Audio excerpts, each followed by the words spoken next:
Pastor जी इनकी गवाही इस तरह के ये बहुत टाइम से इनका हाथ जो था काम करना बंद हो चुका था काफ़ी टाइम से, कोई आज से कोई 22-23 साल पुरानी बात है, जिसकी वजह से ये किचन का कोई काम नहीं कर पाती थी। तो एक दिन ये चर्च के सामने से गुजरे, इनको किसी ने नहीं बताया चर्च के बारे कि तुम पास्टर मंजिल अंकुल के चर्च जाओ और खुदा तुम्हें चंगा करेगा। ये गुजर रहे थे और इनका कहना ये था पास्टर जी कि मैं जैसे वहाँ से गुजरा और मुझे खुदा ने कहा मेरी चंगाई यहीं पे लिखी है। और जैसे ही पास्टर जी फ्राइडे को ये सिस्टर और ब्रदर आए और चर्च में इन्होंने एंटर किया, जब लास्ट प्रे आपने इनके ऊपर एक हैंड रखा राइट ऑन यीशु मसीह के नाम से, उसी टाइम इनकी बदन से एक कांपना उठना हुआ। और जब ये घर पे गए अपने, तो पास्टर जी इनकी पूरी बॉडी चेंज हो चुकी है। Okay stop. मसीह यीशु में आप सबको सलाम। मेरी गवाही ये है कि मैं काफ़ी देर से काफ़ी ज़्यादा बीमार थी। तकरीबन 2019 में मैं बहुत ज़्यादा बीमार हुई। मेरी पूरी बॉडी में पेन थी, मेरी हड्डियों में, मेरे जोड़ों में, मेरे गोश्त में, जिस्म के एक एक अज़ा में दर्द था। हमने मेडिसिन बहुत ज़्यादा ली लेकिन कोई फ़र्क नहीं पड़ रहा था। मेरा जो मर्ज़ था वो बढ़ता ही जा रहा था और यहाँ तक कि मैं बेड से उठने के काबिल नहीं थी। मैं अपने सर पे दुपट्टा नहीं ले सकती थी, मैं कुछ बना नहीं सकती थी। मेरे बच्चे मेरे कपड़े चेंज करते थे, खाना भी मुझे वो खिलाते थे, बाल कंघी वो करते थे। मेरा ये जो बाजू था, हाथ था, स्टिल एक जगह पे बस पड़ा रहता था और मैं बेड के साथ जुड़ गई थी। और फिर मैंने ये कहना शुरू किया कि मुझे शिफा नहीं मिली। मैं हर रोज़ हम दुआ करते थे, जो पास्टर साहब ने बताया ना कि हम दुआ करते हैं, हम खुदा को यहाँ ढूंढते हैं लेकिन वो वहाँ पर नहीं, खुदा वहाँ पर होता है। हम रोज़ दुआ कर रहे हैं, बाइबल पढ़ रहे हैं चारों मिलके पूरा खानदान, लेकिन शिफा नहीं मिल रही। दवाइयाँ खाई जा रही हैं, मेडिसिन इस डॉक्टर से आराम नहीं आया, वहाँ पे चलो जाओ। इत्तेफाक वालों ने मुझे स्टीरॉयड मेडिसिन लगा दी थी लेकिन उससे भी मुझे फ़र्क पड़ना बंद हो गया था, वो भी असर नहीं कर रही थी। फिर मैंने कहा जब खुदा मुझे दुआ से फ़र्क नहीं पड़ रहा, मुझे दवाई से फ़र्क नहीं पड़ रहा, मेरे जो थे जोड़, ये मेरे जोड़, मेरे हाथ टेढ़े हो चुके थे, मेरे पाँव, मेरी टांगें टेढ़ी हो चुकी थी, मैं खुद खड़ी नहीं हो सकती थी, मुझे सहारा दे के खड़ा किया जाता था।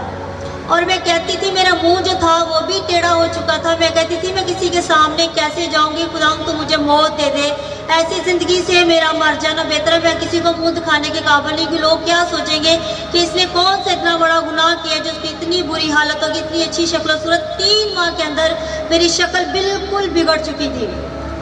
और हम एक दिन वहाँ से गुजरे, मेरे शौहर, इन्होंने देखा कि यहाँ पे इबादत होती है तो इन्होंने कहा कि हम चलते हैं वहाँ। मैंने कहा मुझसे तो चला नहीं जाता। इन्होंने कहा हम आपको पकड़ के लेके जाएंगे, हम वहाँ चलते हैं, प्रेयर करवाते हैं, खुदा रहम करेगा। जब हम चर्च में फर्स्ट टाइम आए, प्रस्तुत हो रही थी, प्रस्तुत को अटेंड किया, उसके बाद पास्टर साहब ने मैसेज दिया। तो मैसेज के अंदर उन्होंने बताया कि हमें दुआ किस तरह करनी है, दुआ करने का तरीका बाइबल में से बताया। तो हमने उसी तरीके को उसी दिन से फॉलो करना शुरू किया। हमने उस तरीके से दुआ की। इसके बाद हफ्ता आया, संडे वाले दिन हम दोबारा चर्च आए। हमें पास्टर जी के नाम का भी नहीं पता था। फिर हम संडे को चर्च आए, हमने फिर इन्होंने मैसेज दिया, हमने फिर मैसेज को सुना, हमने वही तरीका अपनाया, फिर इनसे दुआ करवाई। और इन्होंने हमें बताया कि आपने रोज़ बाइबल पढ़नी है, आपने रोज़ प्रेयर करनी है, आपने फास्टिंग में जाना है, आपने गुनाह से दूर रहना है, आपने अपना बीज बोना है, तो खुदा आपकी ज़िंदगी में काम करेगा। यकीनन जिस दिन पहले दिन मैंने फ्राइडे को दुआ करवाई, मेरी पूरी बॉडी उसी दिन रिलीज़ हो चुकी थी। सारी जो मेरे अंदर बीमारी थी, उसका असर जो था शैतान का, वो ख़त्म हो गया। और जब संडे को मैं चर्च में आई थी तो मैंने वहाँ पे ताली बजाकर खुदा की प्रस्तुत की। मेरे हाथ यूँ टेढ़े थे। हालेलुया, तारीफ कर दो इस बात के लिए। अब इनके शौहर से हम कुछ सुनेंगे, इनके वर्ड सुनेंगे। इनके वर्ड अपनी बीवी के लिए क्या थे? जी सर। मेरी तरफ से तमाम लोगों की तरफ से इस्लाम पहुँचे। 5 अगस्त की बात है और 4 अगस्त को एक, चूँकि मैं काम पे था तो ये एक इबादत पे गई, मैंने इसे भेजा, बड़ी मुश्किल से ये वहाँ से गई और आई। तो मैंने कहा कि कल फ्राइडे है और मैंने सुना है आवाज़ भी आती है, तो आई डोंट नो कि ये कौन है, लेकिन चलो हम जाके एक दफ़ा देखते हैं। तो शायद ये मेरा कहना था कि मेरे घर में बहुत बड़ी बरकत को ज़ाहिर होना था, खुदा के जलाल को ज़ाहिर होना था। मैं जुम्मे वाले दिन 5 अगस्त को इसको लेके गया हूँ। और हमें इस बात का बिल्कुल इल्म नहीं था। हम आवाज़ सुन के गए हैं, हमें कोई लेके नहीं गया। तो पहले ही इबादत में हमने कुछ फील किया।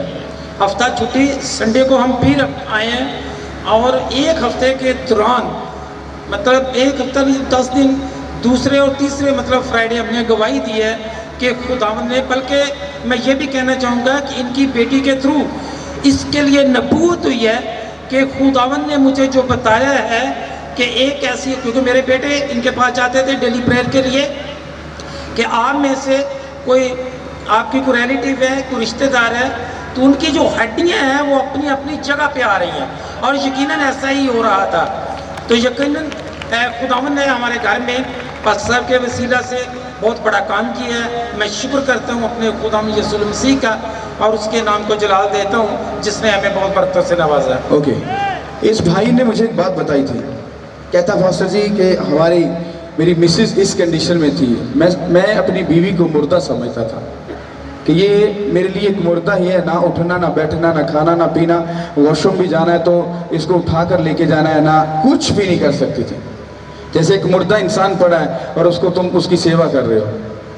तो जब इन्होंने ये बात बताई तो आप उस बात के बारे में क्या कहोगे कि इसमें खुदा ने आपको क्या उस बड़ी गवाही को आपकी ज़िंदगी में कैसे जाहिर किया? ये मैं थोड़ा भूल गया हूँ। इसकी जो हालत थी वो ये भी बता चुकी है और मैं भी बताता हूँ कि उंगलें इस तरह हो चुकी थी। मेरे छोटे बच्चे हैं 2, आटा वो गूंथते थे, रोटी वो बनाते थे, जैसे की भी होती थी रोटी हम खा लेते थे, और कपड़े वो धोते थे। मतलब इस तरह की बड़ी बुरी कंडीशन थी। और यहाँ तक कि मैं बयान नहीं कर सकता, एक दिन मेरे आंखों में आंसू आ चुके थे कि ये ख़त्म है, अब मुझे काम भी करना है और बच्चों को भी पालना है। और यहाँ तक कि मैं ये फैसला कर चुका था कि अब बच्चों को स्कूल नहीं भेज सकता हूँ, कि मैं मतलब कंडीशन इस टाइप की थी कि इनको कैसे पढ़ाऊँगा, जब किसे पालूँगा।